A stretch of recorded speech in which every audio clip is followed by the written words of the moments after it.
it's a poison.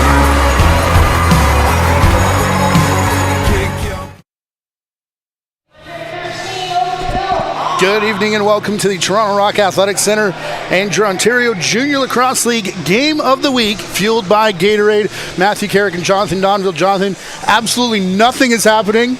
This is the only game to worry about. No other news as far as I know.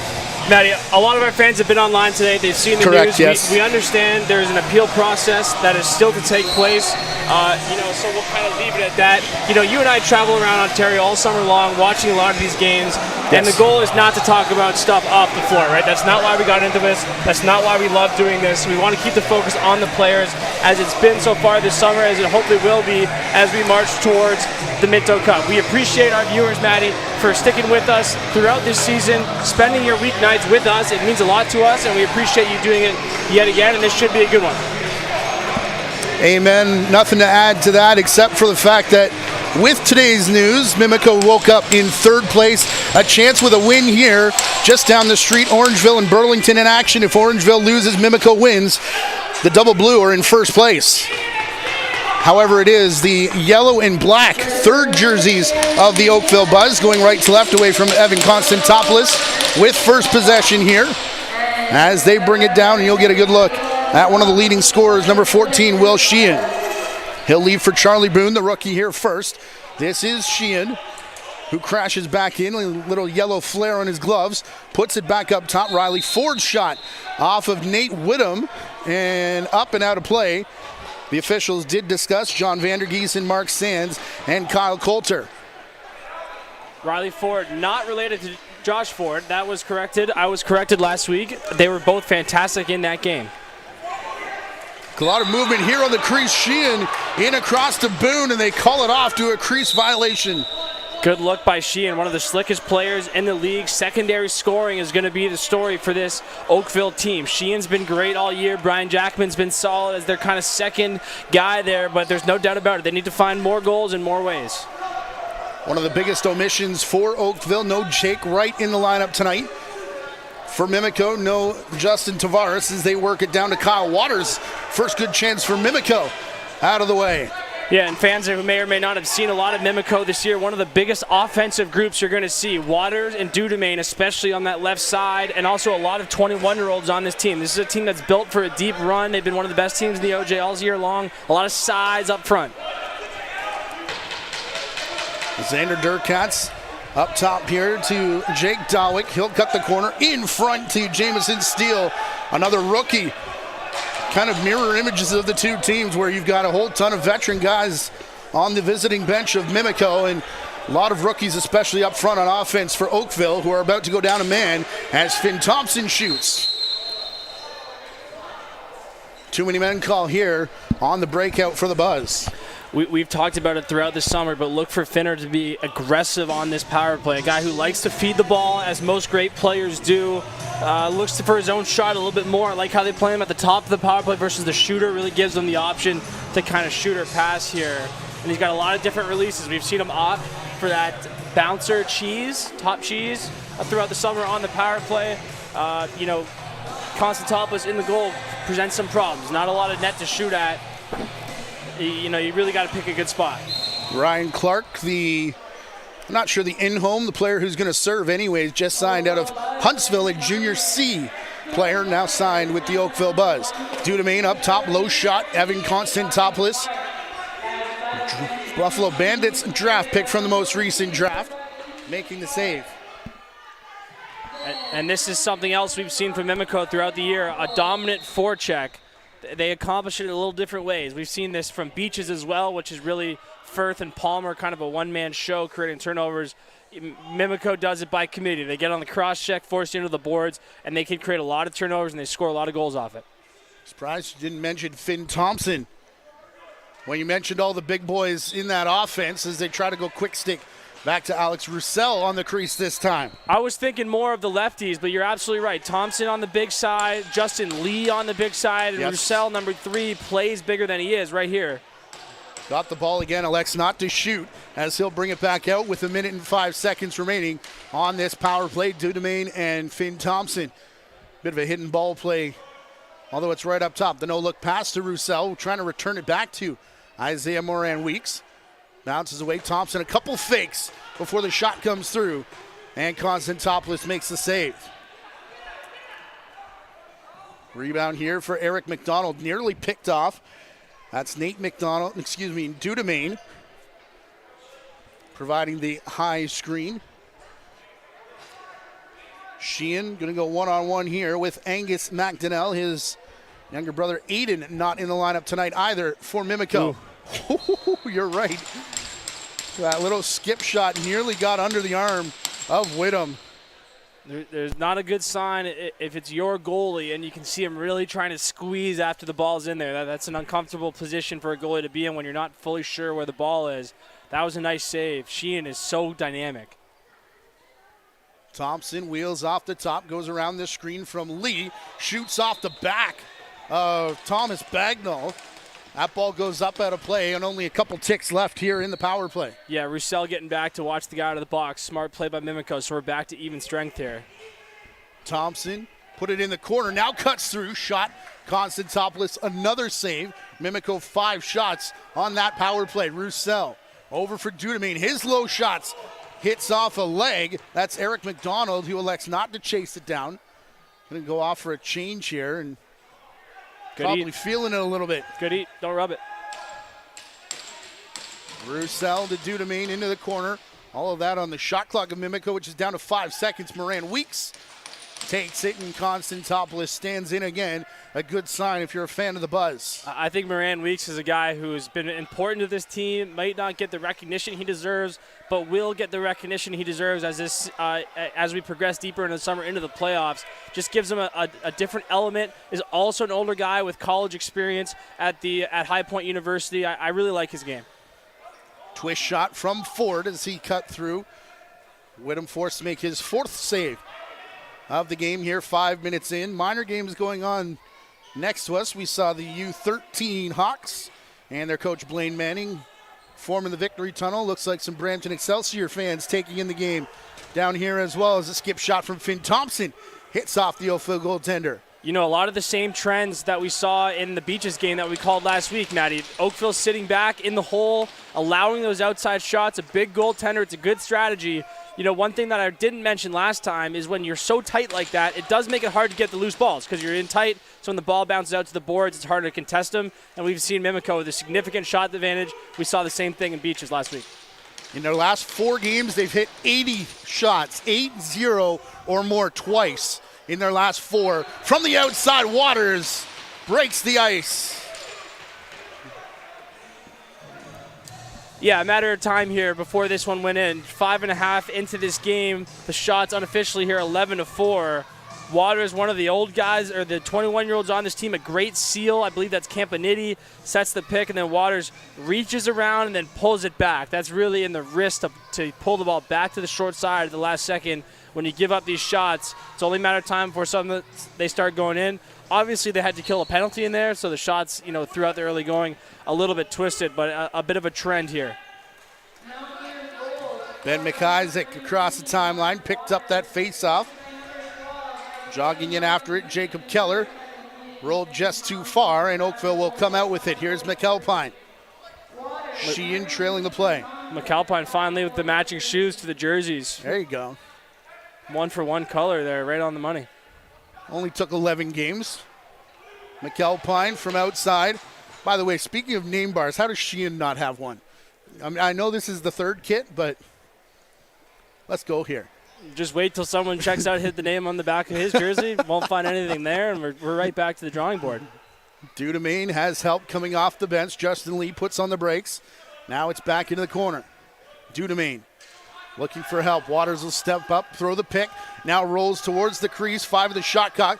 Gets behind his man, and that cut through. Save was made by Constantopoulos. Meanwhile, Ryan Clark is cut behind everybody. Clark all alone shoots off Whittam. Rebound to Oakville, however, and Brian Jackman going to slow things down.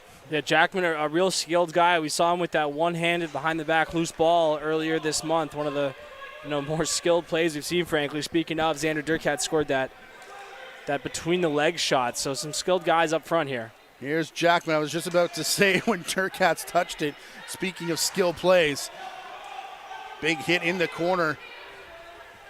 That's Nate McDonald, the Junior B AP, with the big hit on Jameson Steele. Pretty good start for Oakville, all things considered. Obviously, we mentioned the shots not going their way, but keeping them for the most part to the outside and had a couple good looks up front. Thompson had to keep that ball from going over and back. He'll now pass it off to Ryan Steins, who's being chased all the way back and outside the restraining line by Josh Ford. Steins on the run, finds the man in front, and the little cheeky release gets it past Konstantopoulos.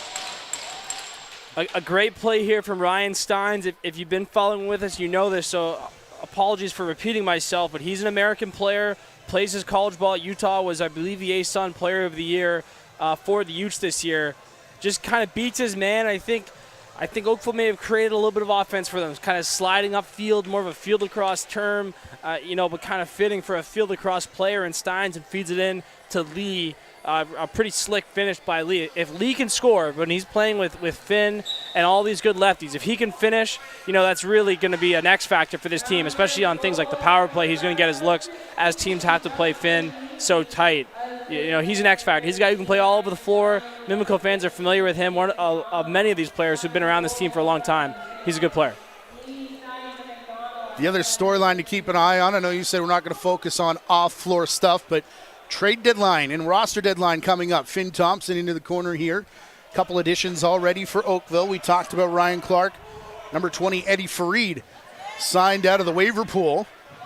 Already had his first scrap. And it was a doozy by the sounds of it out in St. Catharines.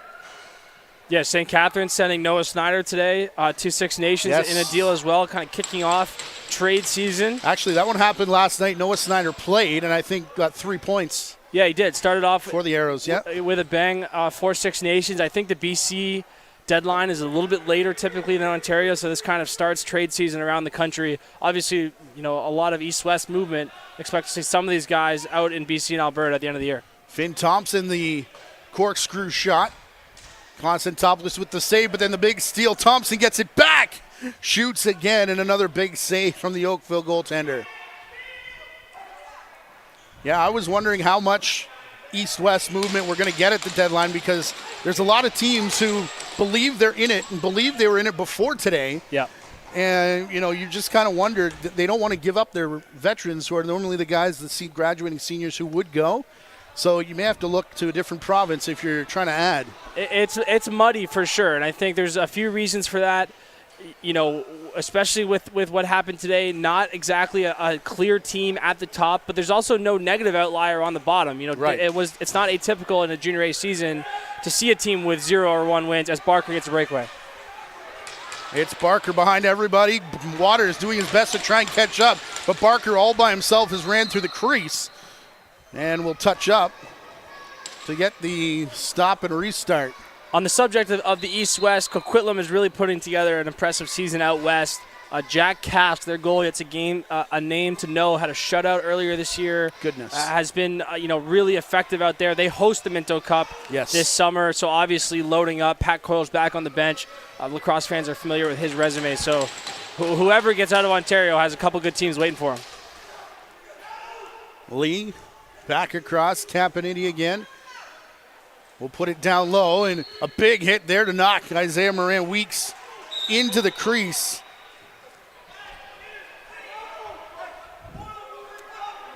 I want to say that was William Kirkmeyer. Heads up, heads up, heads up.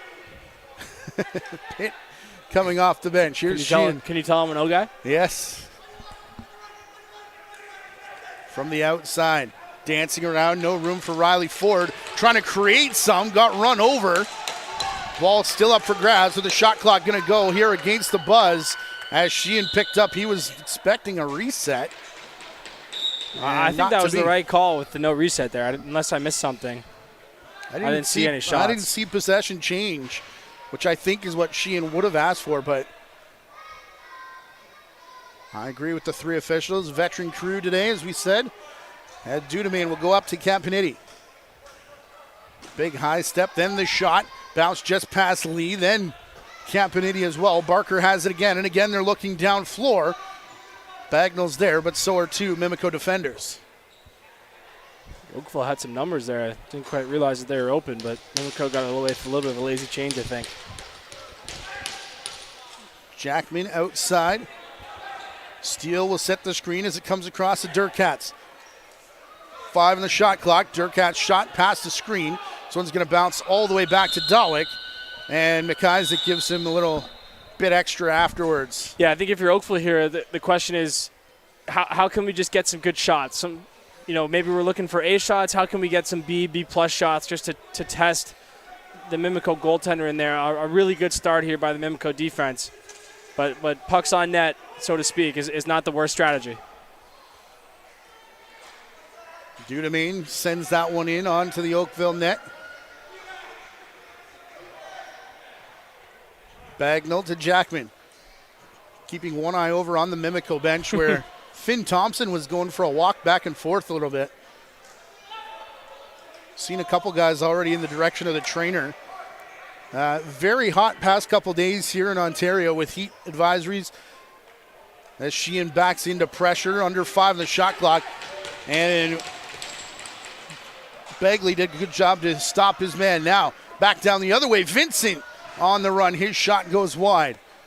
So you worry about cramping, you worry about stomachs, you worry about all kinds of stuff if you're not hydrated properly. But thankful we're here and not at the Orangeville-Burlington game. Pat Gregoire, I wonder what the over-under is on the temperature inside the oven tonight. We're starting to get to that time of year, right? Everything in Ontario just gets ratcheted up as we get deeper into the summer. The play gets better. The whistles get a little more hesitant maybe from the referees. The slashes get a little bit tougher. And obviously the heat just kind of accelerates it all. Up to Finn Thompson. Bad time to mention we're in Brampton on Friday.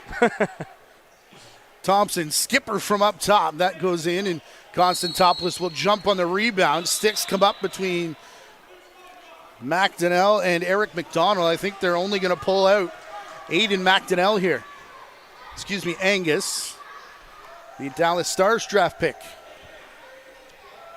Oakville heading to their first power play here. Obviously not breaking any news. Sheehan's going to be the headliner. Just a bit of a rough behind the plate for McDonnell. Kind of on cue, Matt. He probably won in late June or late July. That's a play on, yep. Probably something that gets you some support from the crowd instead of a penalty. Jackman to the corner. He'll get it back. A number of fakes. All this is opening shooting space for Sheehan. They elect to go to McAlpine on the crease. Faking to Sheehan. Back to McAlpine. That's off the stick of Justin Lee out there killing a penalty. To be clear, that wasn't a criticism either. I'm all in favor of cutting out the after the whistle stuff and cleaning up the summer game, and I think we've done that over the last few years. But it's just a reality that it will get harder and harder as the summer goes on. Lee going end to end after that block, takes the shot, and he'll stay on to kill another portion of this penalty. Already a 47-second shift back and forth 3 times. He's now going to step in and watch Sheehan set up again. Off to his right-hand side. Now the pick comes from McAlpine. Tried to return it back, and Jackman steps up. Ball rolls out, not far enough for the over and back. Although the shot clock is down, desperation shot does not hit Whittam before it goes up and out of play, so it will be Mimico ball. Matty, I think calling this game with you is a great way to spend a Wednesday night. I hope our viewers are having a great Wednesday night. Playing against Aaron Taguri does not seem like a fun way to spend a Wednesday night whatsoever. And I mean that in the greatest respect possible. He's one of the best defenders in the OJ. Matt had a good stick on that last one. And, much like his brother, is very, very hard to play against in all the right ways. I'm going to pretend that was about me, that calling with me was the way you want to spend the Wednesday, and not just, watching a game, calling it in the air conditioning. It was. Okay, good, thanks. Feel free to agree or disagree in the YouTube chat, by the way. Tail end of this power play, 10 seconds left for Oakville. Sheehan's got it, cross floor. Oakville's got to be careful here as the penalty expires. Don't want to make a turnover.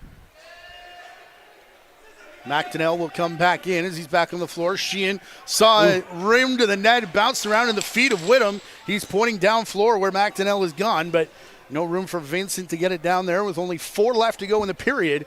2-0 Mimico lead. Yeah, Sheehan's got a deep bag, but as I mentioned last week, that toe drag underneath is really what he wants to do. So your goalie's going to have to make some saves in those down the alley low angle. Didn't look super comfortable in that last one, but he still made the save. McDonnell backdoor looking for Justin Lee. Ball's been bouncing around ever since and lands at the feet of Waters. Barker there to pick up, tail into the shot clock. Come back up to Bagnall, who clears center.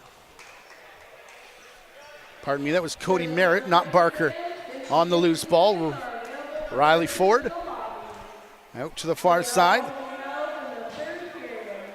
Lefty's working through. It's Jackman trying to shovel it across the Dirtcats, and the number of times already in this first period, Mimico's got a stick in the lane and knocked it down. Keller nearly turned it into transition. Look out here as the race is on, and an 8-second violation called against Mimico. Sheehan getting back to Dawick, now over into the corner. Ford turns back. Here to McAlpine. Good switch by Tiguri there. Far side, Dawick. Big two-hand chop in the middle on McAlpine.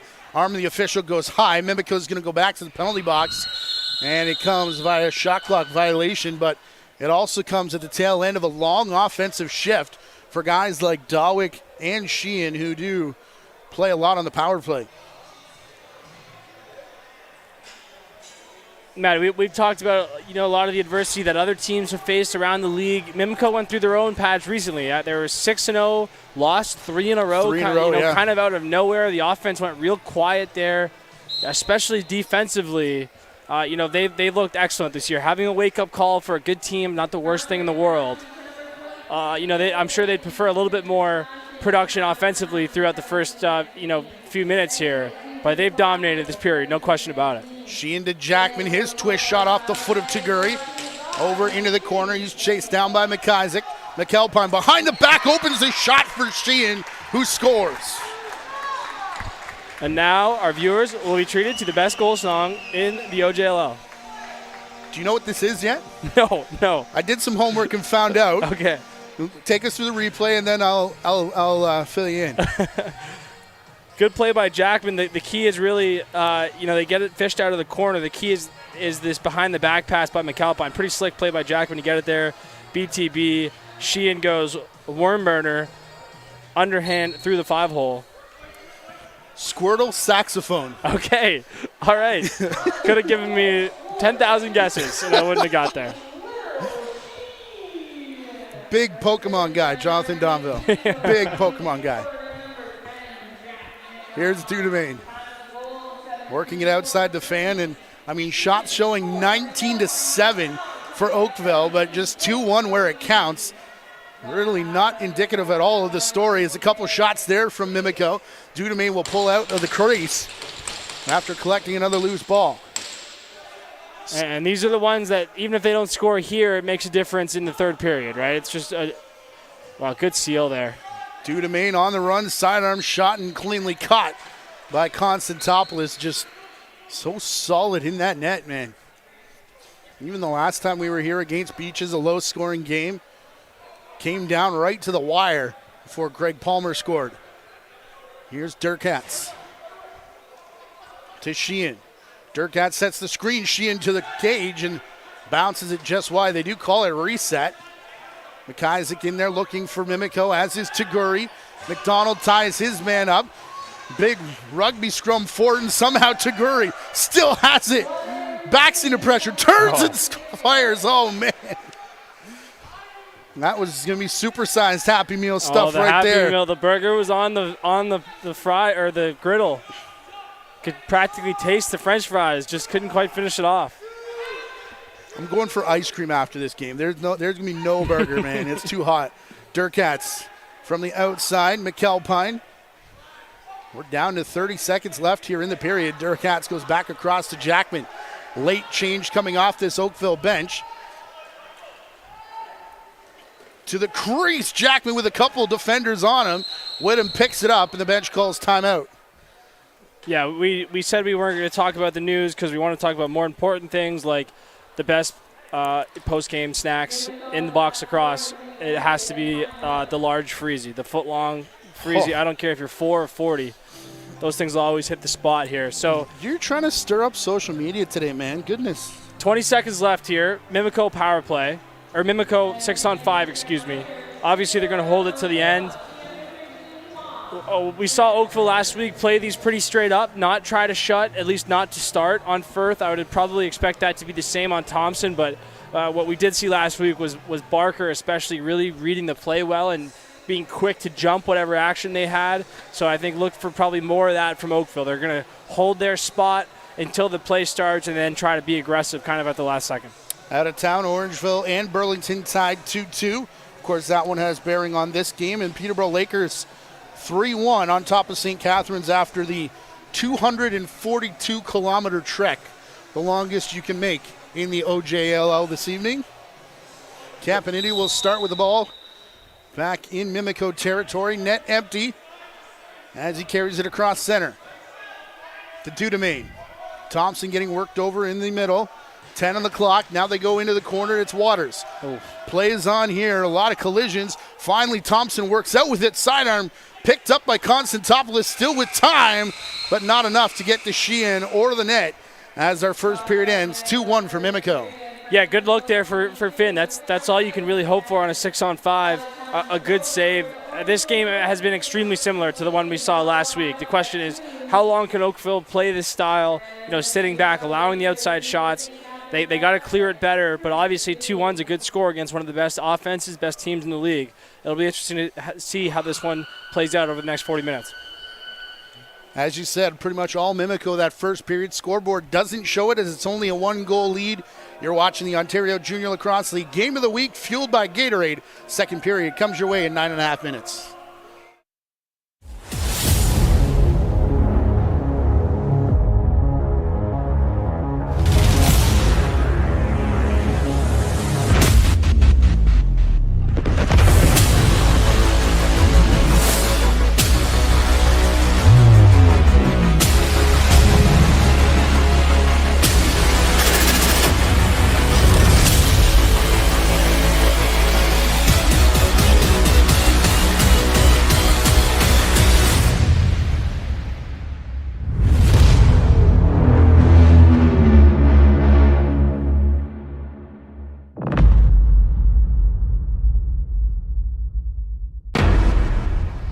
Gatorade.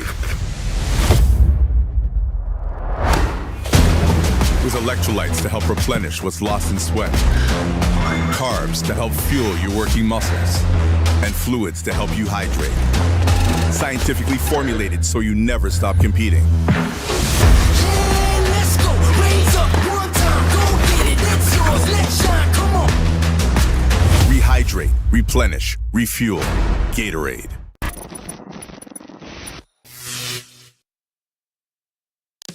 You can catch the fun with lacrosse, Canada's national summer sport.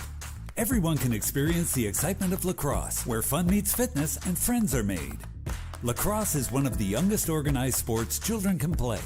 And with 66 clubs throughout Ontario, everyone can get in on the fun.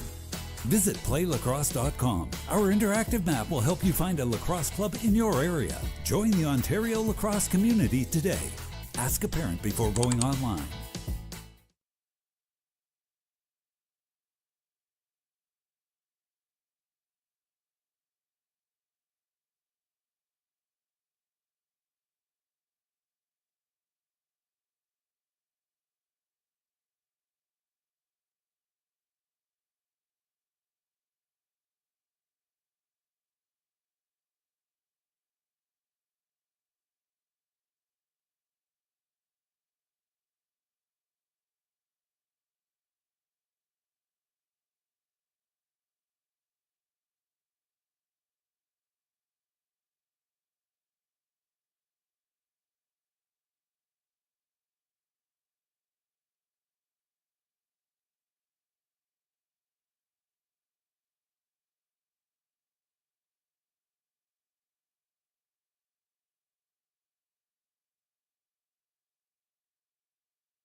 Teams are back out for the second period here at the Toronto Rock Athletics Center. As we get you set as well, Mimico actually just getting onto the floor. Oakville's been on their bench for quite some time. As they trail 2-1 after that first period, although the shots, I think, tell a bigger story, Jonathan. 22-10 in favor of Mimico, who had a great period on both ends of the floor in that first. Yeah, it's really just about converting now. That I think was a good blueprint. Just the one power play goal against, a bunch of good looks. Mimico, I think, will look to push the pace a little bit here in this period. Did want to say, Maddie, while we have a chance, you've been doing great work with the Oakville Rock all summer. Obviously a bit of a scary one here on Monday. I think a lot of folks have heard that story. Just want to send my personal best wishes, our best wishes to Callum Jones. Understand he's recovering at home. And, we wish you the best and hope to see you back on the floor real soon. Yeah, definitely a scary situation here on Monday night and last night as well. Different injury, but similar story, out in Whitby. So to the Warriors and to their player, we send our thoughts as well. We're seeing an ejection here, I think. Yeah. Coach of Oakville being asked to leave. Unsportsmanlike penalty coming out. I don't know. I mean, wow. That came out of nowhere. Huh. That's a quick. It's pretty quiet in here. We can hear dog barking. I hear that. We can hear most things, and worth mentioning, Troy Corley not on the bench for this game. Yeah. Matt Dalella now also not on the bench. Rob Hudson will be running the show here. If you're going to have a guy run the show, one-man band, Rob Hudson's a good guy to do it. He can play out both doors, a versatile player who's played an elite level offensively and defensively. Not the worst guy to man both doors. Thompson, a couple fakes. Dudemain, no look. Lee returning it to Moran Weeks. The ball movement of this Mimico power play is a sight to behold every time they get on the floor. Didn't connect that time, but they'll get a second opportunity. Thompson wants to go straight over the top. It hit off Bagnall. Moran Weeks will pick it up in the corner. Thompson, Dudemain. Back to the big man behind the back, Lee. Thompson, Dudemain again, no look. Lee rolls it through. Carbon copy of his first goal.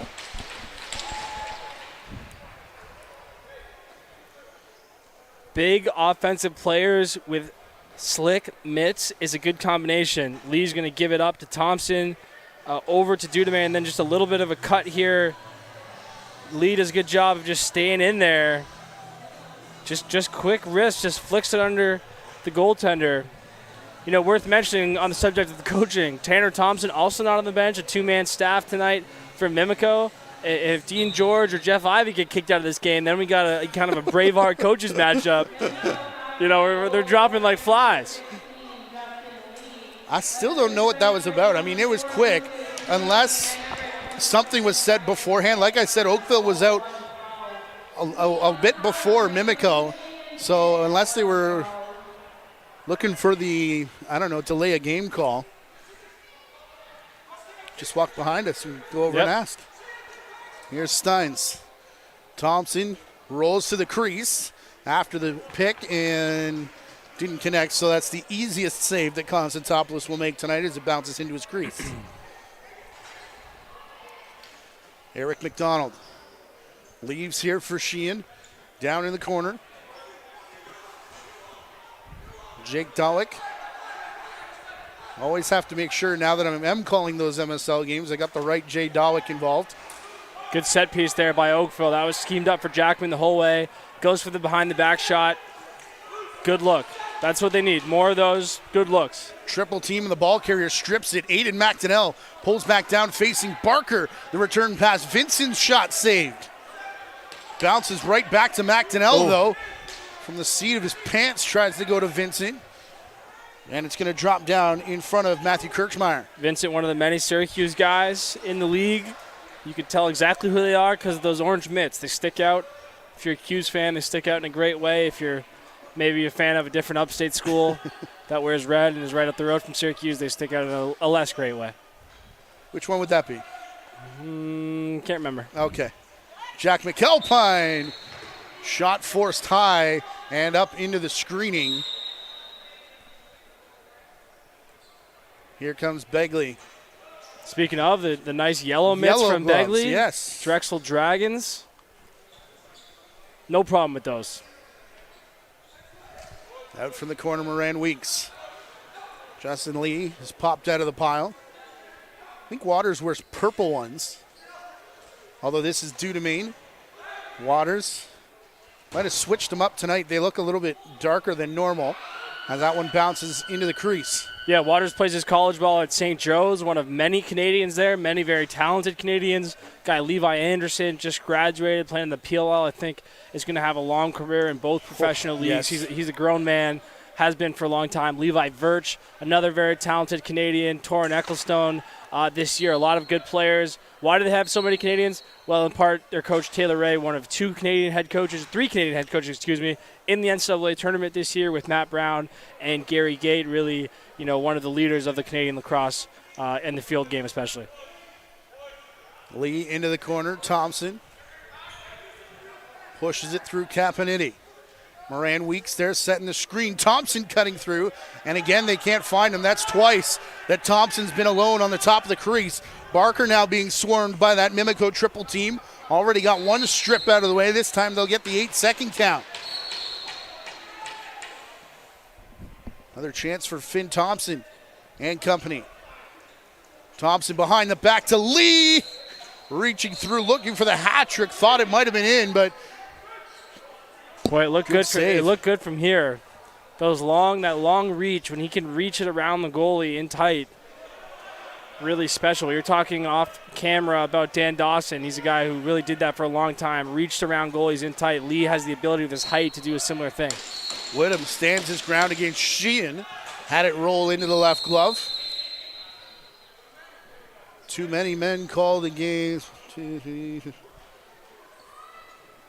I think they pointed at Mimico. Just an error on the bench, I think, so they didn't have numbers, so it wasn't a case of trying to get the breakaway, I don't think. Oakville going back to the power play here. Sheehan did score on the last one off a bit of a broken play.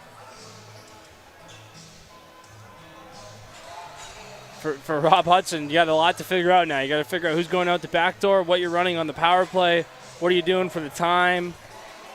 A lot to figure out with just a one-man band on the bench right now. This is probably the easiest part of the equation. Ball starts with Will Sheehan.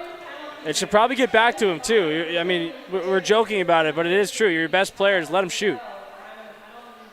McDonnell not going to let that happen. Here's Sheehan. Fakes a couple times. McAlpine. He rips. Forced high. Heads up. Mark Sands in the corner. Jackman there to pick it up. Scott Riley Ford tried to force it to Sheehan instead. It's off his stick, and McDonnell chasing it down in front of his bench has Ben McIsaac with him. Here's the pass, the shot, and Constantopoulos the save on the 2-on-1. Should have reverse transition going back here. Good hustle by Mimico. Bagnall not wanting to force it with the power play. Sheehan to Jackman. Ford will take the crease spot this time. As will Durkatz on the far side. It's McAlpine in the yellow shoes. Setting the screen for Sheehan. That one skips just wide. Good seal by McAlpine made that possible, though. Jackman lost control of it right at center. Was more focused, I think, on McIsaac, who's got a second chance, and he scores.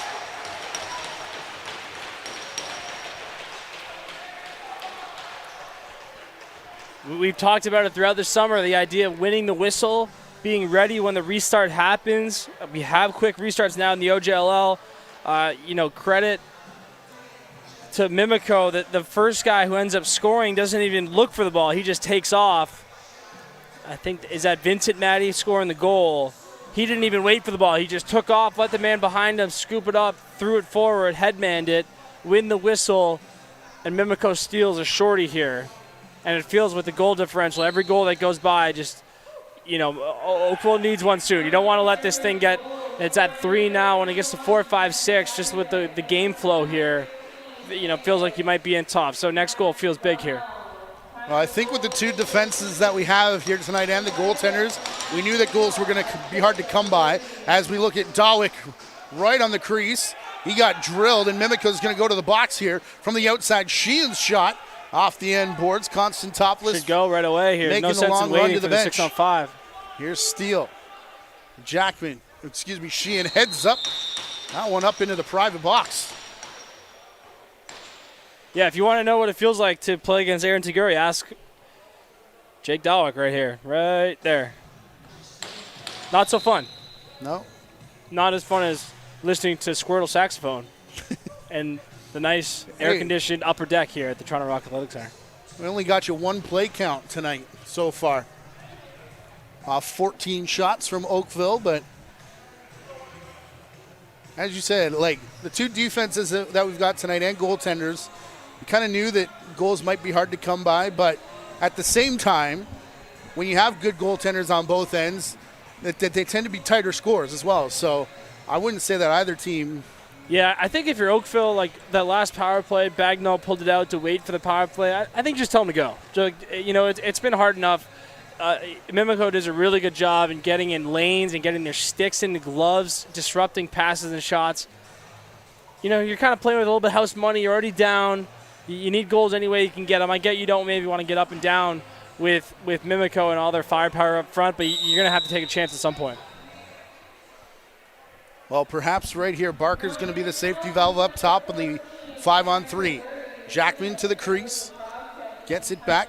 Cross everybody. McElpine, quick stick. Down low. What a save, Whittam, as Riley Ford was right on the crease. Jackman, Sheehan, Ford again, up high. Whittam across and can't make the second save. Called in the crease, though. No, they're going to say Ford was in the crease, yes, on the near side. Oh, he's going to get right back. He might have a third chance, though. Will Ford, but Whittam. 6 save by Whittam. I can't even use my normal wisecrack of you got to bounce your quick sticks because he did. Whittam just got his foot to the far pipe. Sheehan's going to chase this one towards the timeline, not over and back, but only 10 on the shot clock now.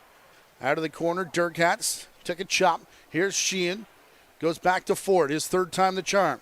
Won't shoot to find out. They go to Sheehan instead, and he scores.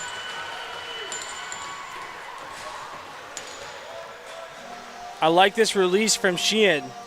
He's stuck with that underhand a lot tonight. He scored his first goal as the song goes, and you're going to see him start as if he's going to catch it from Ford. He's going to start as if he's going underhand and then yank it up top around his defender to the short side. That's a hard one for Whittam to pick up. He's probably looking to find it through the legs, and all of a sudden it's coming fast and hard off his defender's ear. That's what the good goal scorers do. Mimico control the face-off after Ford lost it over in the corner. Yeah, a ball don't lie situation there for Oakville too. I think probably the right call against Ford, but obviously a frustrating one to take the goal off and then they get it right back. Not sure if that was still on the power play or not, but Sheehan outside shots on the power play have contributed to the first 2 goals here, have been the first 2 goals. Exactly 1 minute after the penalty to Taguri. Oh, check the game notes, John. Here's Durkats. Back for Dawick. 5 in the shot clock. Trying to lead Steele. Off his stick into the corner. Durkats gets it back again. Shot clock inadvertently reset. And now the officials realize and will give it to Mimico. We'll start with Begley. Over to Lee. Pair of goals for Justin Lee tonight. A pair of goals for Will Sheehan. Isaiah Moran Weeks through traffic. That's off the foot. Good eat, don't rub it. Of an Oakville defender. Good eat, don't rub it. That's the mark of this Buzz team. As it's chased down floor, McDonald to the trailer, Sheehan. And Whittam stops him again. Little subtle behind the back fake there by Sheehan, I think. Faked it a little bit, hit it hard with that twister. Josh Ford creating some havoc up front. Only one lefty here. Look for Riley to get the ball.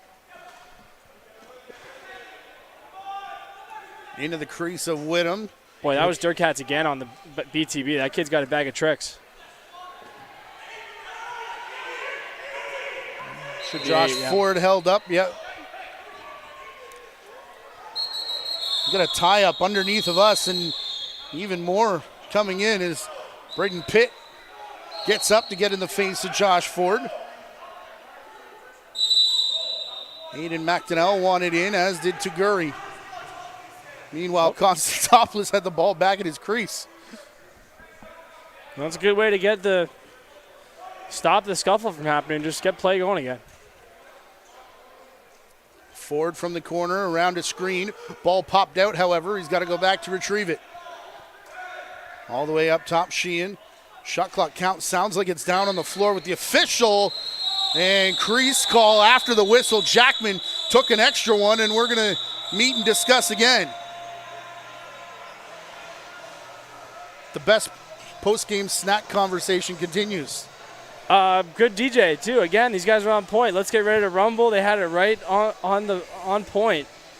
These kids are sharp in there. Jackman's going to take an extra shot. He gets kind of the Connor McDavid there. He gets the high and low cross check to the face and the low back at the same time. Not very fun.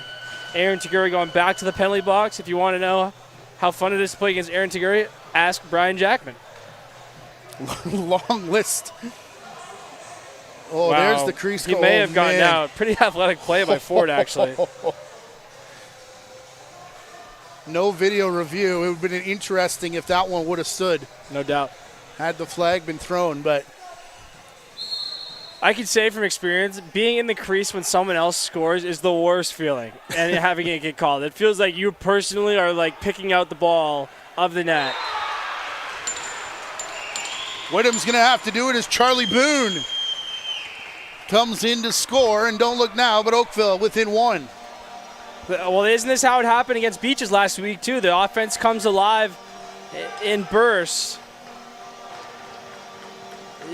Mimico just gets lost off ball. 2 go to the low man. Boone pops into the middle. A clean release. Catches it, goes to that short side hip. Same spot that Sheehan just hit. So, maybe a little bit of something they're picking up on the bench or just 2 clean shots. But you got to take it, and that's a goal scorer's shot with that short side hip. It's the stick it's the hand that Whittam is holding his stick with, so obviously limited mobility. If you're the righties, just try to hammer that as much as you can. Third goal off the 20th shot to Mimico's 4 off 28 as we pass the halfway mark of regulation time. Out to the outside. They were trying to get it through to McAlpine. It didn't get all the way now. A stumble out of the corner.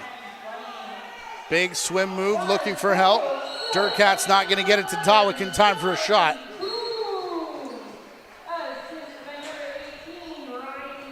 Here's Steins.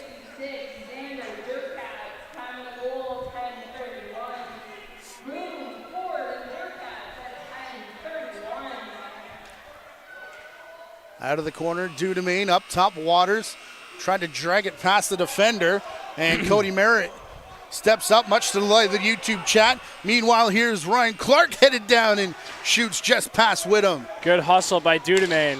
Guy who does all the little things right. Not every star player is hustling down, chasing down, breakaways. Shot in, Konstantopoulos to save. We've got a couple Cody Merritt Stan accounts in the chat tonight. Love it. 80 points in Junior B last season. Playing out the back door is Merritt. Here's Steele, the rookie. Screen set by Ford. They go back to him on the crease. And just before Pitt got there, the shot went off Whittam. Rebound, couple moves, and not to be for Sheehan. Funny how this game works. All of a sudden, feels like Oakville's on the gas. Mimico's reacting. Oakville's setting the pace right now, and the shots are starting to even out. Here's Steele from the outside. Screen set by Ford. Can't return the favor. Off the bench, Dawick, lost the ball off a hit, and it's picked up down for McIsaac. Good possession, though. That was a good take by Dowick. Just couldn't quite get by. Couldn't tuck it, but that's the right idea. Trying to get hard to the goal, get across the goal. By the way, your burner account's in the chat, too. Someone likes your articles. Nice. Appreciates our commentating. Thank you very much. From the outside, Dudemain, a save. Constantopoulos will look down floor where there's two Oakville players, led by Will Simmons. Gets it back. Josh Ford had to go over the shoulder, as he ran himself out of space. Cross check in front of the referee.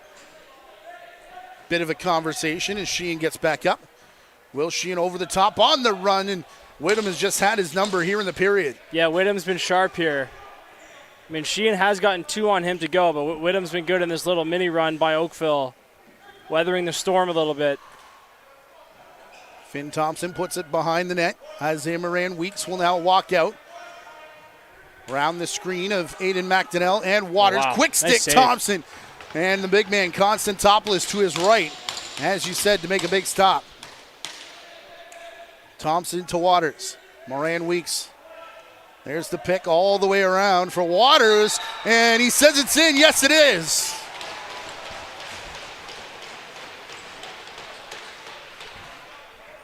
We've talked about this before with Waters. One thing that his size and strength let him do is they let him sweep to his left hand. So once he gets running here, he doesn't get pushed off his spot. He can stay in the play, and he's strong enough to still rip it. So he's on the wrong side of the floor, but he's strong enough to continue through the middle, and against smaller defenders, there's not a lot you can do to stop his momentum, as we're seeing some chat here.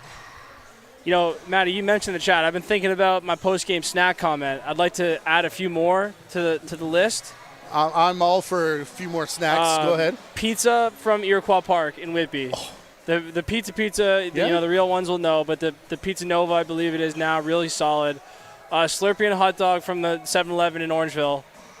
You know, really anything at the 7-Eleven. Yep. You know, those are kind of the 2 on my list right now with the big freezy. That's pretty much universal. Okay. Yep. Okay. ILA, I hear you, by the way. Oh, yeah, ILA. You know, I just had my first chicken wrap this year. I don't know what I was doing for so long. I was a picky eater as a kid. It really set me back. I did hit up Village Pizza many times as a kid. That place was pretty dynamite too, but I mean, I put up some numbers I'm not super proud of at the pizza place at the Iroquois Park at the Ontario Ontario Lacrosse Festival over the years, and I think probably some of our listeners did too. Here's Dudemain all the way across. Big shot came from that far side and bounces back as Dudemain picks it up. They want the reset on the shot clock. The 33rd that Mimico's put on Constantopoulos tonight. Although that number was over 20 in the first period. Here's Lee. Cross floor, big shot coming. Dudemain didn't miss by much. It'll bounce off the glass where Lee brings it down.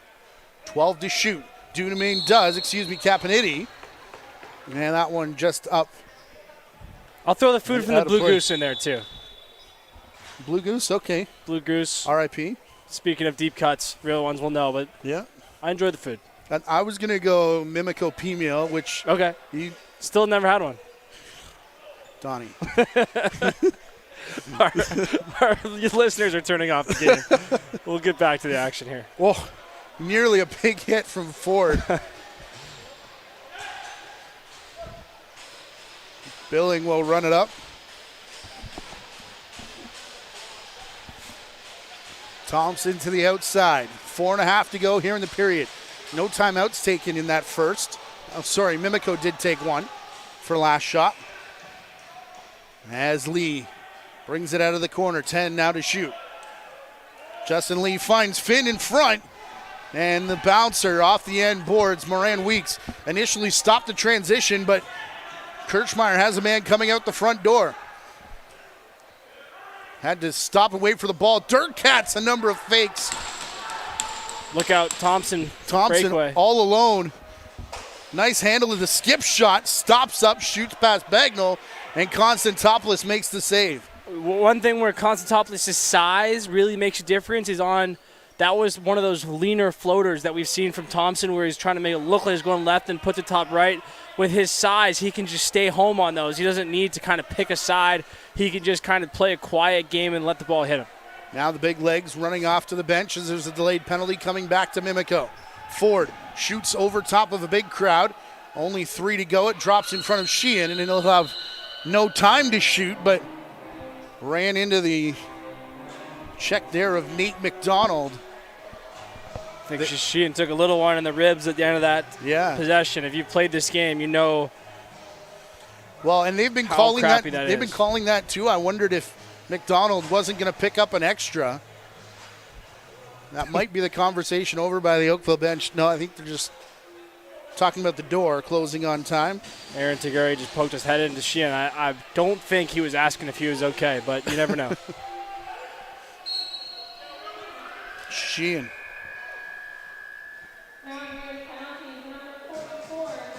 Slowly makes his way to the restraining line.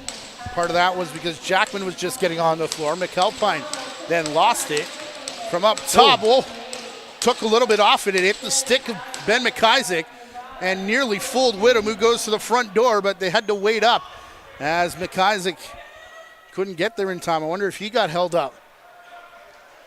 I'm not sure if Whittam knew that he could hit him or was just trying to avoid the 8-second there. Riley Ford up top for Sheehan. Under 3 to go here in the period. Jackman and Sheehan keeping it up top so far. Here comes the screen from Ford. Low shot. Jackman scores.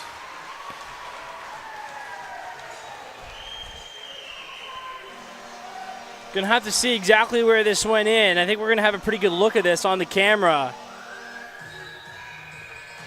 Some people like to call this 5 cheese, right at the top of the 5 hole. Yep, right, kind of upper in the 5 hole. Usually see it more in the NLL with the spoons in there. You can kind of hit that spot right above the spoon, but Jackman just powers it through. And all of a sudden, 5-4 game. The shots, Mimico's still up 9, but at one point, Mimico was like doubling them. So, you know, this has been a good battle back for Oakville, but pretty much exactly how the Beaches game went, too. So you want to finish these runs for Oakville and really get this thing tied up or even take the lead by the end of the period. Bouncer here across the steal. Goes one-on-one, actually overran his defender. Into the corner, back for steal. Had Whittam beat, but then shot it wide. Quiet moment, good time to mention, Matty, the French fries at Central Arena, really good. Okay, that's one I haven't tried. Brampton's fries are good. Giving out all the free tips tonight. Here's Moran Weeks. Dudemain with the screen in front. Quick stick, Thompson kicked out. Constantopoulos. Under 2 to play in the period now. Thompson. Over to Dudemain. Dudemain, low shot, hits the pipe. Another area where his size, Constantopoulos, really helps is on those cross creases. He can play with his feet on both pipes if he really wants to, and it doesn't really look that awkward. Even if you just look at him in the net right now, he's gotten a lot of these quick sticks because he plays back in his net as he should and can get over really quickly. Barker did a good job taking care of Moran Weeks in front of the crease, and then Moran Weeks came all the way up top to run him over. This is Merritt. Excuse me. Thought we might have seen a penalty there. Yeah, Coulter was running in as if he was given one, but just transitioned back the other way for Oakville with Sheehan. Into the final minute. Ford up top. He'll go past Dawick. Set piece again for Jackman. Now to Durkatz through the middle. Jumping shot. Scores. We're tied. DJ, play it.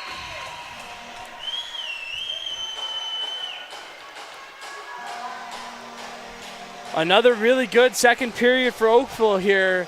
57 seconds left, and this is a tie game. Another low-scoring one. Durkatz only scores nice goals. Gets underneath his defender, and then goes with the Kyle Harrison jump shot there.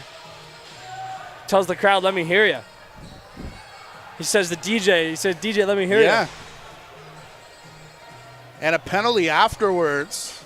So already 2 power play goals in the game for Oakville. It must have been before because we're still taking the face-off. There was a scrum after the goal. We're also seeing 5 guys on the floor still for... Oh, no penalty. Lee just let himself out of the box. Wouldn't advise that normally, but... Justin Lee got lost on the way to the bench, I guess. just look confident. All right. Fake it till you make it. Cool. 57.3. All tied up at 5. Crucial face-off here. Keller chases it over in front of it. Man, he took a stick off the grill. That's what it takes, though. That's a great play by Keller. Josh Ford chased him down, still with the face-off twig. He'll be back out on defense. From the outside, Waters trying to go 2 for 1, and then looked like a Mimico player ran through the crease. Oakville with Ford down floor. Robert Hudson wants his timeout. Yeah, smart timeout by Rob Hudson. They're not going to get the 6-on-5 here. 35 seconds left on the game clock. They're not going to get a 6-on-5, but you get 2 in a game, and you can only use 1 per period. So it's a use it or lose it here. Obviously with the exception of OT, but you're playing to win, obviously in regulation. So a good timeout. They'll have to drop something for 5-on-5. They'll definitely want to take it as low in the shot clock as they can, try to limit the ability for Mimico to go the other way. And a reminder, Mimico did take theirs in the first period. Yep. So Dean George is going to have to read it at the end of this possession here. If he thinks they have time to get up, maybe he calls it. More likely, probably lets the time run out. Orangeville Burlington in action tonight, just down the street. The Northmen currently lead 8-6. And 5-4 St. Catharines on top of Peterborough. It's been a struggle for the Athletics through this season. Picked up 2 wins today, trying to go for their 3rd in one day. I think that's an OJLL record. 5-4. Facing the Peterborough Lakers, who have been surging as of late. Worth mentioning, Maddie, we called the Orangeville games just recently where Joe Spallina was out. He's back, and he's playing really well, picked up right where he left off. Making up for lost time here with a 10-point night the other night. And that 2-headed monster of Matthews and Deere becomes a 3-headed monster with Spallina, and that really seems to be the difference. We're seeing the same thing in Brampton where Ty Scott has really given them another hot stick. Going from 2 to 3 really seems to be, the kind of the differentiator between the decent offenses and the really solid ones. As we see Vincent shutting Sheehan here. Interesting on a 5-on-5 play. Yeah, Constantopoulos still in the net. They're going to turn it into 4-on-4. It's Durkatz again, the twister. He goes down hard and into the post. Got to clear out of the crease. If there's a shot coming from Sheehan, it's not going to as it bounces around. Mimico picks up. They got time to go here. No timeout for Dean George. They'll send 3 down floor, including Vincent. Lee finds the Syracuse man who shoots just wide at the buzzer. And we sit tied after 2, 5-5 here in Oakville. A great period for Oakville. A little bit of a lackadaisical one there for Mimico. You let them off the mat a little bit. You think you had this team in a good place. Mimico lets them back into the game. Durkatz continues his penchant to only score ridiculous goals, or almost score ridiculous goals. And then Vincent almost gets one at the other end. We're in for a good 20 more minutes here, and we promise it's a great game. We'll keep the snack talk to a minimum. We'll release the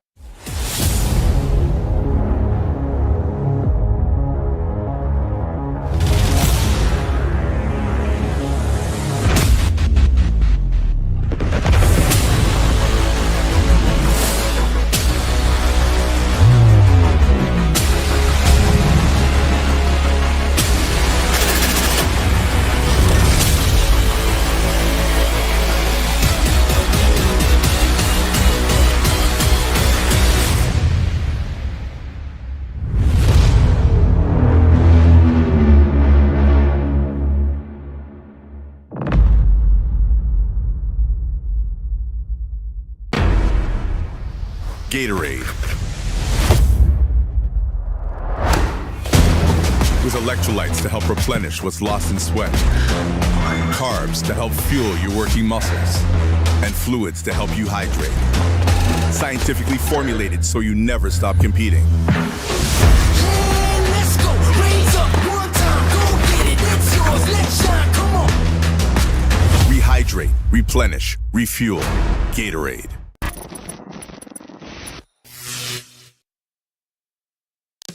You can catch the fun with lacrosse, Canada's national summer sport. Everyone can experience the excitement of lacrosse, where fun meets fitness and friends are made. Lacrosse is one of the youngest organized sports children can play. And with 66 clubs throughout Ontario, everyone can get in on the fun. Visit playlacrosse.com. Our interactive map will help you find a lacrosse club in your area. Join the Ontario lacrosse community today. Ask a parent before going online.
Tight third period coming up here at the Toronto Rock Athletic Center. Again on the line, if Mimico win here tonight, they are in line to at least match the Orangeville Northmen, who are in Burlington tonight. We're leading last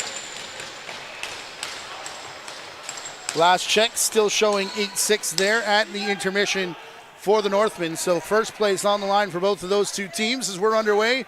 Bagnell controlling the face-off here for Oakville, who go right to left in this final period, but it's Taguri who picks up the loose ball.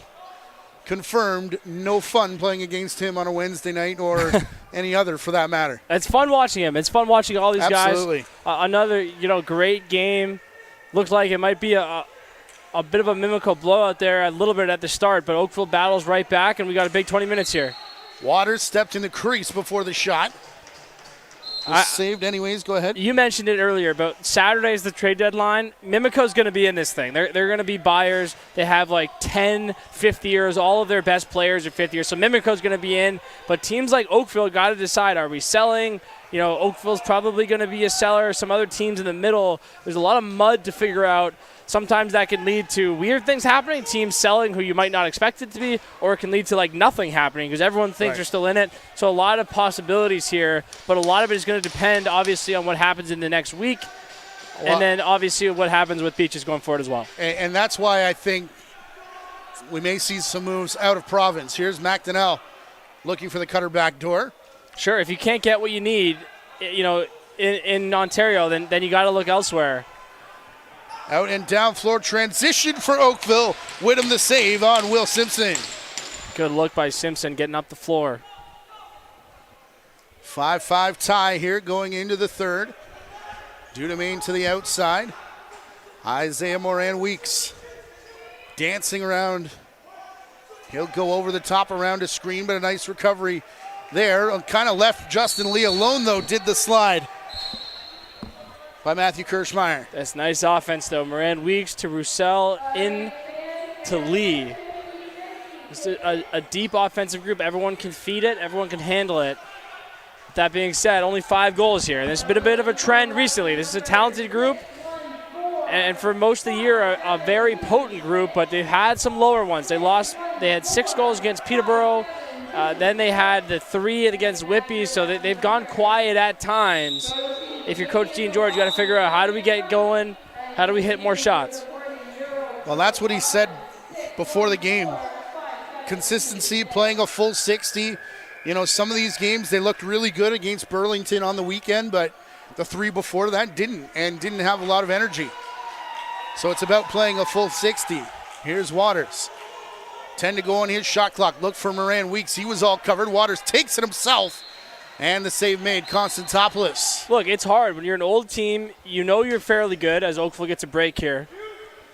It's going to be Ford one-on-one. The stuffed by the first defender out the door. McAlpine will slow it down. You're going to be good, and your guys have been in college for the whole year. Finn Thompson played 18 to 20 games at Cuse. Ryan Steins was the best player at Utah, carrying a huge load into the tournament. Yes. These guys are going on game 35 of the year, and I understand the high school guys play a long season too, but there's nothing that compares to a Division I or Division II, Division III grind for years. So if you're a team that knows they're going to be good, it's not a surprise that there's some drops in energy, probably some physical soreness too, but the good teams have to push through that. Dudemain off a stick as he was looking for Thompson in the corner. It did bounce back to the big man. Lee cutting through again. Had his looks here tonight. Scored a couple and has been open twice through the middle. Yeah, they're starting to find those slip passes where the ball carrier is going underneath and then Lee is just going with them to the net. Kind of leaves the defender in no man's land. Connected well, just wouldn't be able to score. Dirtcats. Man. Dirtcats. Back and forth. My goodness. Guy hates 2 feet on the ground overhand shots. That was setting up to be all kinds of pretty. But unfortunately, Whittam not going to oblige us up here. The highlight. Waters off the end boards as it bounces back to Steins. Roussel stepping in now. Up here to Waters, got around the screen of Moran Weeks, who takes it to the net and scores.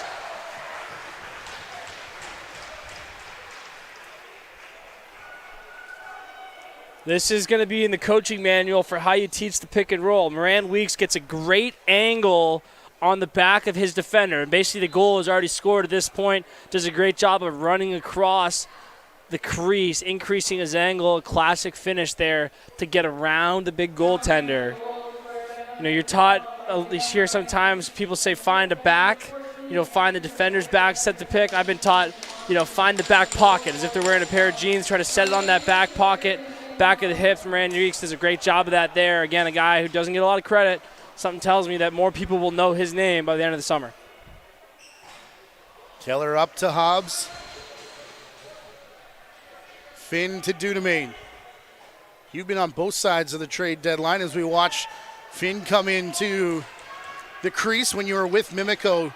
Andrew Q joined the club as they go back to the crease. Well, falling shot there from Justin Lee. You were also dealt at the deadline, so yeah, we dealt with it before that. Yeah, we dealt with it before that too. Derek Downs, we had him my second year. He went out and won a Minto Cup in Coquitlam, and we traded guys my first year too. It was a really hard actually adjustment my first year.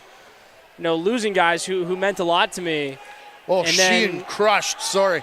And then that's kind of it. And then my third and fourth year, we were really aggressive buying at the deadline in Mimico, and then my fifth year obviously got traded to Orangeville. So yeah, I've been part of it a couple different ways. It's emotional, but you know, when your team picks somebody up that can help you, it's a good feeling. Here's Thompson. He'll put it in the corner to Dudemain. 5 to shoot. Roussel does it. A riser that goes off the end boards in no time. Excuse me, for Steins to get one.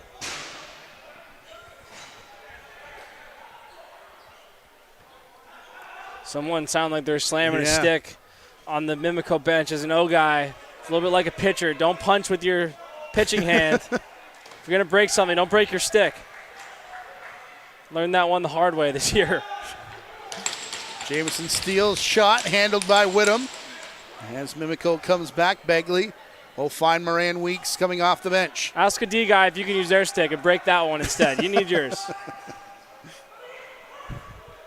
Moran Weeks, the swim move, touch pass to Roussel. And Constantopoulos there, as he's done many times tonight and throughout this season, to make the save. Here's Dawick. Hidden ball play with Durkatz. Looks like Dawick still has it. Tried to pass to the man off the bench. This is going to go over and back.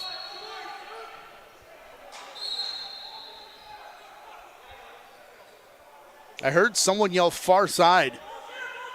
So I think they had Mimico beat on that hidden ball play before it was thrown away. Here's big high step. Steins tied up by Barker. Got the pass away to Waters. His outside shot handled by Constantopoulos. Rebound picked up. It's so tough because that feels like a pretty good shot from Waters through a screen to a pretty good place on the goal. But with Constantopoulos, that's what Oakville wants. They've been inviting those outside shots. It's tough. They're a good defensive group for a reason. On the run, Jackman's shot hits off Whittam. Good battle with McAlpine and Taguri here. I was just about to say we're getting close to Jack McAlpine time as Jackman's lane got cut off, so he goes to Ford instead.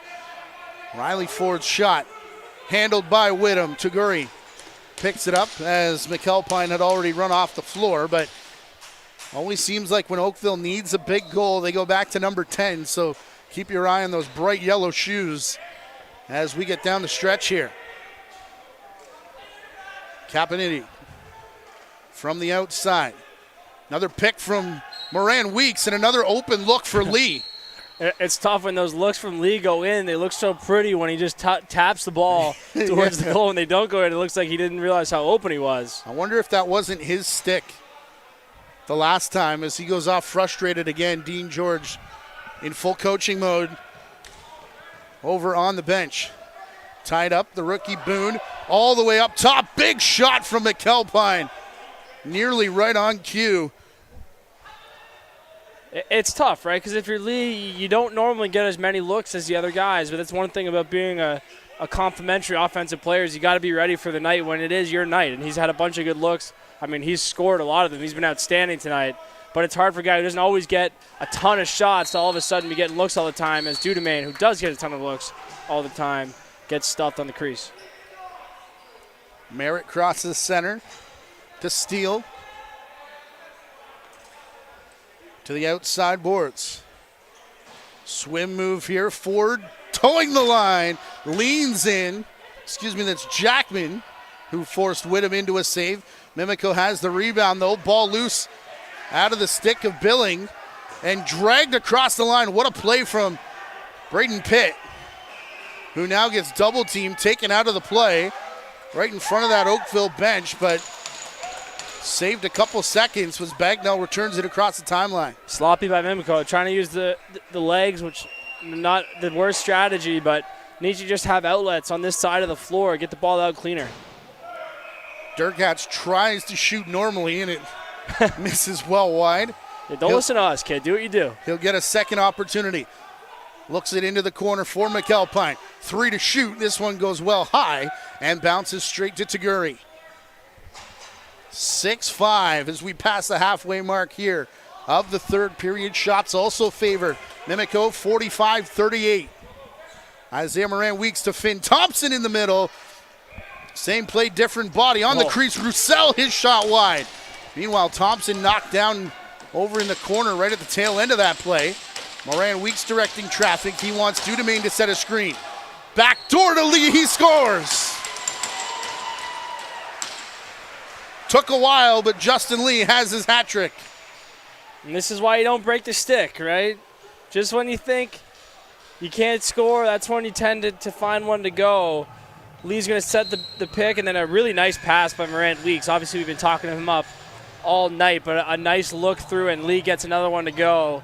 7-5. Feels like next one, one more, and it's probably tough for Oakville given how this game has gone. Looks like the penalty is going to be wiped out here. A slashing call canceled by the goal as we get a timeout on the floor for officials and goaltenders to grab a drink of water. We did see a good look, sorry, Matty, from Finn Thompson on that last one. And Konstantopoulos went down to his knees and still was able to cover the top corners. Again, there's just kind of ways you don't think about with the size. Just not fair. Yeah, and if he can just stay quiet in there, he's never really going to be out of a play because he's got limbs, seemingly everywhere. I was looking at old stats. He gives off like almost Dave DeRuscio vibes. Yeah. From back in the day. Bagnall controls the face-off, but knocked out of his hands by Steins. They chase it all the way back down deep in Oakville territory and then late arrival. Another guy who can do that, and again, I'll learn this the hard way, Chris Riglieri, OJLL goalie of the year last year, big enough to get down to his knees and still cover the top corners. Obviously, guys like Dylan Ward can do it as well. You don't have to be tall to be a box goaltender, but there are advantages. Quick stick to Finn Thompson. Another quick stick that just didn't go. Zach Coleman had no intentions of playing the ball there, just stuffed number 17. Durkatz has to hurry to get it across center and does. Now feeding help off the bench. Jackman, another stick in the lane as it bounces off of McIsaac. Nice stick by McIsaac. May have saved the goal there. Trying to find Vincent. They'll slow it down. You've got another fan in the chat that wants you mic'd up for a Panther City game. Thoughts? It's tough. Is that a fan or is that someone making fun of me? No. Telling me that I suck at lacrosse and I should do this instead. Oh, Mike, JD, for every game this season. I think they want you mic'd up on the floor. Mic'd up on the floor, okay. Yeah. Okay. Yeah. Don't the PLL do that? I'll give you a kind of a free tip. Not a lot of chirps out of me. I'm more of the old Andrew Luck style set piece. Oh, that was from McAlpine the whole time. And wide open. I'm more of the Andrew Luck style. People who are YouTube warriors will know. Kind of compliment guys, ask how they're doing, how's their day going. These big D guys are mean enough. I don't need to make them any more mad. Dawick will leave here for Charlie Boone, a 2-goal lead. Now for Mimico. Next shot will be their 50th. Boone to the far side. Dawick, double screen, rolling to the net is Jackman. Loose ball in front. No one can pick up. Finally, Steele does, but a double team arriving with haste. Hobbs and Keller forcing the shot clock. Got a hustle here. Yeah. 6-7, perhaps. Begley across center, right at the tail end of that 8 count if you were going by the shot clock, which, as we found out in Brampton, does not matter. It's the count of the official. Up top, Waters. High stepped a couple of screens off the end boards to Moran Weeks. Grabbed into the crease to get that ball. So it'll be Oakville possession again, and each one becomes even bigger as Moran Weeks. Moran Weeks said, I'm taking your stick home with me. Oh, yeah. I broke mine already. He wanted one to break. Why don't he take a defender on the other team? There's Durkatz. Oh, gets run into the end boards, and that's going to be problems.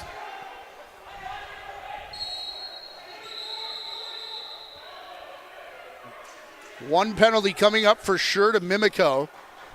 I think it'll just be the one. I don't think anybody else got there in time. It's McDonald we've seen already go off.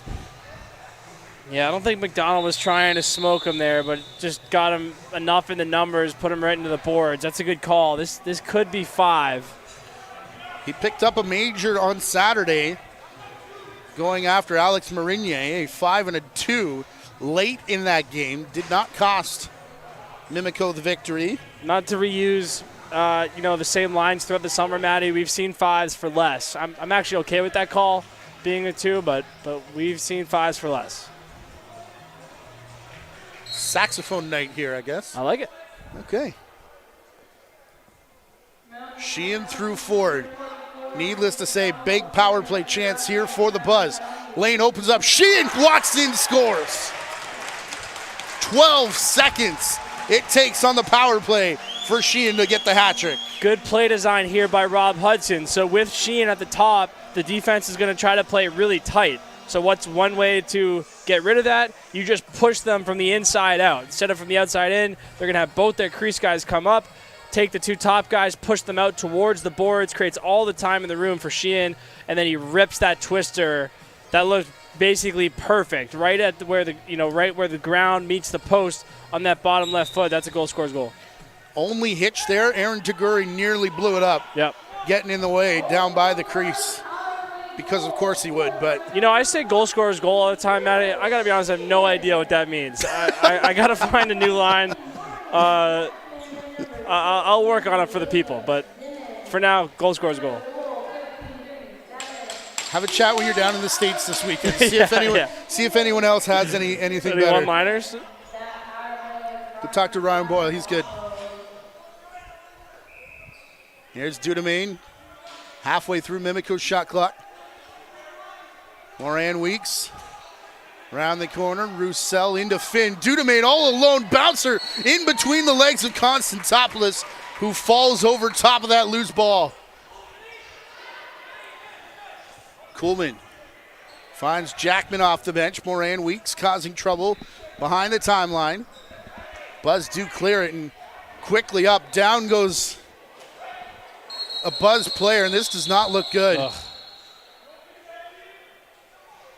It's Riley Ford.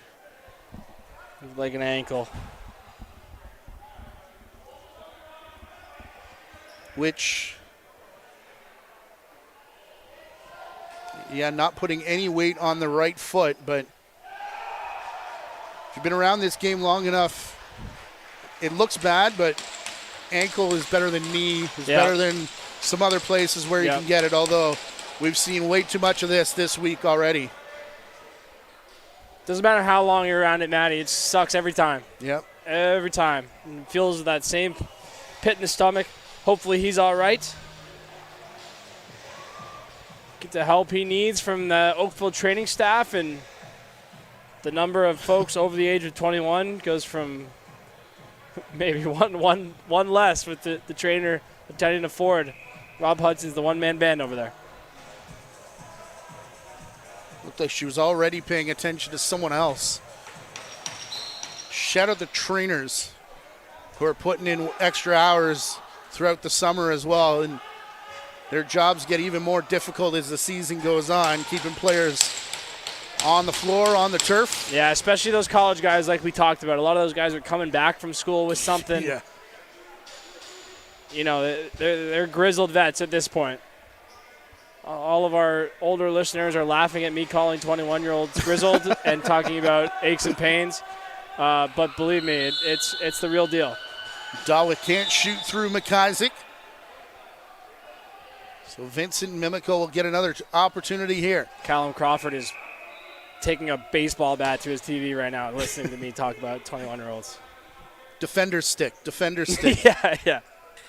Outside, Thompson's going to shoot past the crowd. That hit off the arm of Constantopoulos, so it will reset the shot clock. Moran Weeks, back for Finn.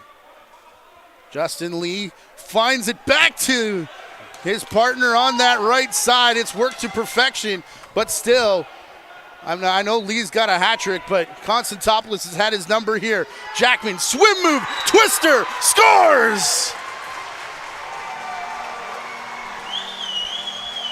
This whole Oakville team really doesn't score normal goals, as we got a six-man hug going on here for Oakville, everyone getting in the action. This is a sick pass by Finn Thompson. Not sure people realize how hard it is to just throw your stick out, lob it like that, and then looked like Dudemain was going to have it. Jackman picks it up, swim move, twister. Yeah, great goal. Kind of to the point I was talking about in the first period too. The pace is good for Oakville, right? You know, not an obvious advantage there. Might be, you know, something you sometimes tell guys to pull out. But goals have been hard to come by. Jackman's a big, strong athlete, tough to contain. Going to the goal, let it go. Josh Ford taking advantage of you're allowed to cross one line on a face-off rule. Too many men for Oakville as they were nonchalantly getting back to the bench. That is not a good time for that. With 3:50 left to go and a 7-7 tie. Well, Hudson got to be careful, the only coach left. Yeah. Gonna be Lord of the Flies over there in a second. Careful. Bring your card with you, Donnie? Yeah. Goodness. Wonder if Blaine Manning gets the call up from the U13s tonight. Yeah, I think my dad's certification expired, but I can give him a call.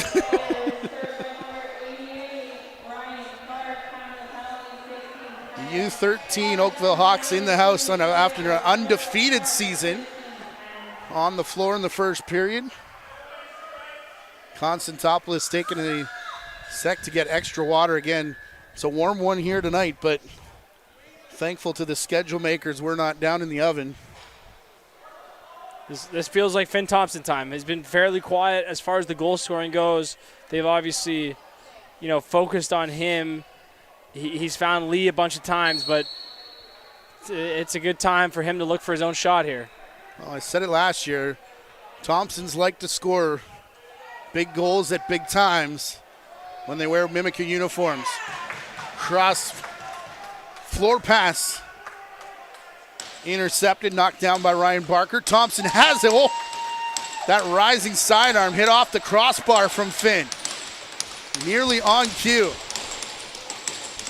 Lee across to Dudemain. Thompson again. Shoulder save made by Constantopoulos.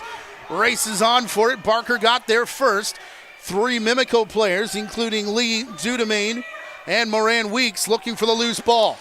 It finally rolls free. Not far enough for Dudemain to pick up. Barker in there. All of that was on the rebound, so it's reset here. Lee fakes it to Thompson. Thompson has it. Good eat, don't rub it. Back for Lee. Quick stick, Moran Weeks was cutting back door. Couldn't find him with the pass. And McDonald will run it out of harm's way. Good shift by McDonald there. He eats the one before this. They get in the lane on the cross crease and get out of there. It's a minute and 15 seconds of penalty kill. It's not easy physically or mentally. Bunch of good saves. Your goalie's got to be your best penalty killer. It's a cliche for a reason because it's true. And Oakville's going to kill out the rest of this possession and then have to get one more stop down a man. Well, it's Durkat, so we'll wait and see. swarmed by a triple team. Shot clock goes, and he was going to find any way he could to get that one towards and on the net, but just ran out of time. Worth the price of admission is Xander Durkatz. Finn fakes the flip to Dudemain, gives to Lee for real. 10 seconds left in the power play. Thompson looked for Lee on the no look. Stick and everything. Got a breakaway behind knocked out of the hands of Bagnall. And late in the penalty, Finn Thompson picks up. Big high step, fake shot. Constantopoulos with the save and the rebound. Penalty was to Jackman, who's down floor, screening his man out of the crease in the stick of Josh Ford.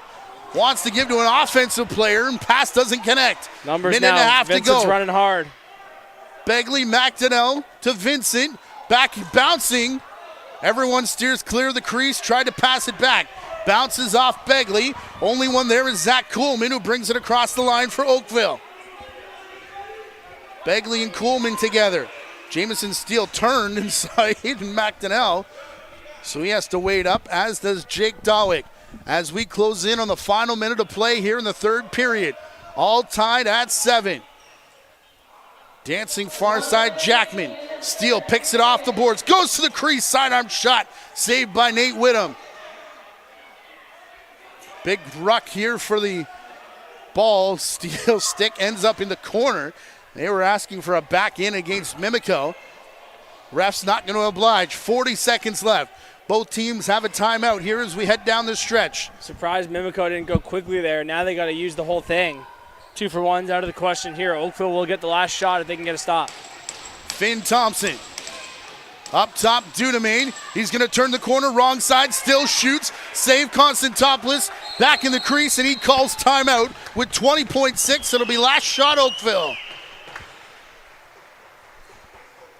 It's worth noting this game has massive standings implications. Yes. If Mimico loses, they're right in the mud with a whole bunch of other teams. And if Oakville wins, they're right back in it. And the train is going to leave the station here standings-wise, and you don't want to be left behind. And this is this is a huge one for both teams. Obviously, the standings look very different than they did just a few hours ago. Big consequences here for the last 20 seconds in what has turned out to be an excellent lacrosse game. We look at Oakville's bench there. A reminder that no Troy Cordingley, their normal head coach. Assistant coach thrown out at the start of the second period, so it's all Robert Hudson at this point, diagramming up the play that they're going to run with Durkatz, McAlpine, Sheehan, Riley Ford, who's got all taped up and is going to be back out there, and Jackman. That's only 5. Who's the last one? Because the net is empty.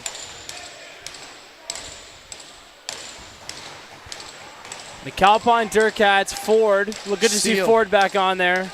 Doing the old ankle socks with the ankle tape look. I actually think that's pretty nails. Play is on. Here it comes. McAlpine. Just don't want to go too early here. Sheehan getting shut. They work it across. Steele, low shot off the foot of Whittam. Into the corner, Ford. Lee goes with him, takes him to the boards, and time expires, and we're headed to overtime. Boy, game of inches. How about the schedule makers, man? We've seen some barn burners on the OJLL game of the week, the last couple, and another good one here, Donnie. You never know what you're going to see at an Oakville or Right. at an OJLL game. I can tell you one thing, though, Matty. Not going to see a tie. Not going to see a Not tie? going to see a tie. Well, we're still here. We can still be here on Wednesday. We will not end this game in a tie. No ties. Let's look at what's happening elsewhere. 8-6 St. Catharines leading the Lakers. They've switched that one. And, I mean, you want to talk a team that was down and out hours ago. St. Catharines, as we said, going for 3 wins on the day. They'll be at 4 along with Peterborough and a couple other teams. 12-8 Orangeville on top of Burlington. Let's see, only seconds left in that game, so it does look like Orangeville going to be top of the board here at 8-3. So best Mimico can do is, Yeah, we're going to see some. This is going to be one of the 8 wins. I think any way you slice it, Matty, a playoffs to remember. No obvious team at the top, especially not where we would expect them to probably be at the top. We're going to have Beaches in there somewhere. It's going to complicate things. And a lot of good teams. Orangeville, Brampton, Mimico, Whitby. Those teams are all dangerous, and they all suck to play against too. It's going to be some fun venues. Peterborough's dangerous. St. Catharines is going on a little bit of a run here.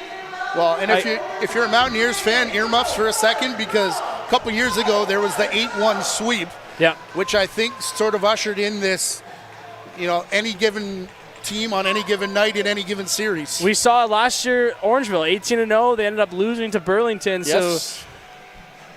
So, crazy things happen in the OJLL playoffs. And we're not there yet. We're already looking forward. We're only at the halfway mark. This is just a taste.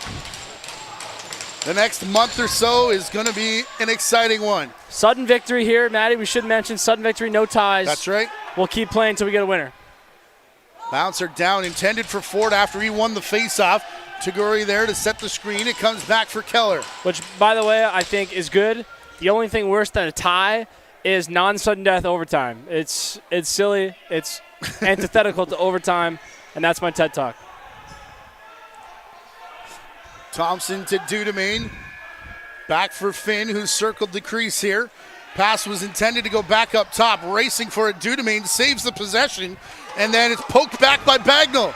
Bagnall trying to run past the defense. Lee, the wrap check, held him up as it rolled into the crease. And timeout, no, we're going to stop the clock here because we started it with 20 seconds of overtime. The clock's a non-factor. We're playing until someone wins. It's because we're going in periods of 10 now, I believe. We had 20 up there originally. I think that's the change. Yeah, but, the clock doesn't matter. When I talk about the non-sudden death overtime, I'll let this possession go, and then the rule book I have says a very sad story. Says 10. Oh, boy.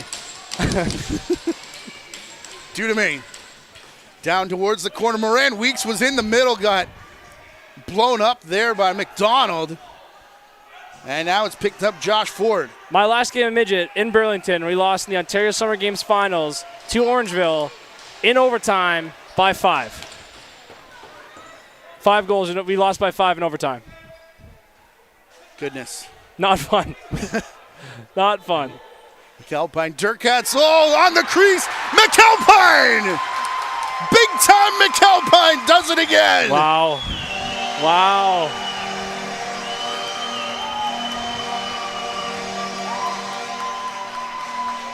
The Buzz swarm off the bench with their biggest win of the season, 8-7, the overtime victory. This is the same set play they've run throughout the game. It's called progression. So McAlpine's going to come off a pick here. Normally it's for, in this case, Sheehan, but you always have the back door as well. And Matty, bouncer quick sticks, wins them the game in this scenario, bounces it right 5-hole, and the Buzz have life. And we have more questions than answers in the OJLL playoffs. Donnie and I are going for Slurpees. We'll talk to you Friday from Brampton. On behalf of Jonathan Donville, my partner, for the JVI Sports Network, Gary Morrison, for the OJLL, Colleen Grimes, our director tonight, Rachel Wolf. We thank you for tuning in. What a game here. We're set up for another one. Brampton, 8 o'clock, right here on this YouTube channel. Good night from Oakville.